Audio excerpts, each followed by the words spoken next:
Chapter 2 The Life History of Srila Haridas Thakur.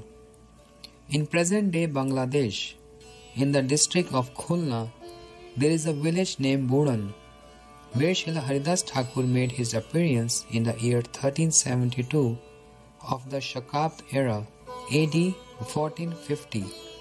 Srimad Mahaprabhu himself appeared in the year 1407 of the Shakabd era, AD 1485. Therefore, Srila Haridas Thakur was older than Srimad Mahaprabhu by 35 years. Srimad Mahaprabhu started his Sankirtan pastimes as an adolescent, 10 to 15 years of age.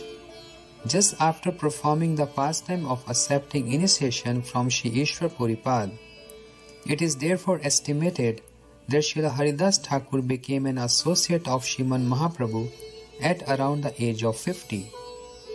By the desire of Srimad Mahaprabhu, Srila Haridas Thakur appeared long before he did. Even before becoming an associate of Srimad Mahaprabhu, who manifested in this world to purify Kali Yuga, Srila Haridas Thakur performed many pastimes that illuminated the glories of holy name, Nama. In fact, Srimad Mahaprabhu established and preached the glories of Nam in this world through the medium of Sri Haridas Thakur. Nowadays, some people claim that Srila Haridas Thakur was born in a Brahman family, but raised by a Yavana family after the demise of his parents, and this is why he is called Yavan Haridas. But this proclamation is completely wrong. It seems that in order to fulfill a particular selfish interest, some caste Goswamis has begun professing this. Gradually, many bewildered people have also started to say the same thing. The reason for his appearance in a Yavan family. Srila Vrindavan Das Thakur, also known as Vyasadeva of Chaitanya Leela, has mentioned very clearly in his Sri Chaitanya Bhagavat Adikhand 16.237 to 240. जाति कुल सब निरर्थक बुझाइते, जन्म लीना नीच कुल प्रभुर आज्ञाते, अधम कुलते यदि विष्णु भक्ति है, तथापि से ए पूज्य सर्व शास्त्र कई, उत्तम कुलते जन्मी श्री कृष्ण नाम भजे, कोले तार की करीबे नरकेते मजे, ए सब वेद वाक्य साक्षी दिखाइते, जन्म Leena Haridas Adham Kulite. The conditioned soul takes birth in higher and lower species due to worldly pious and impious deeds. Birth in a lower or higher caste is only an indication of the result of a soul's past activities. But from a transcendental viewpoint, caste and lineage have no value at all. It is to establish this ultimate truth that Srila Haridas Thakur appeared in a Yavan family by the auspicious desire of the all-auspicious Supreme Lord. Although born in a low-class family, a person who worships Lord Vishnu is also worthy of worship. This is the verdict of all bona fide scriptures.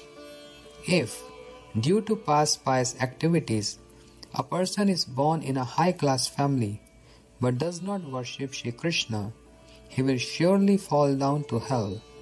His superior birth cannot protect him.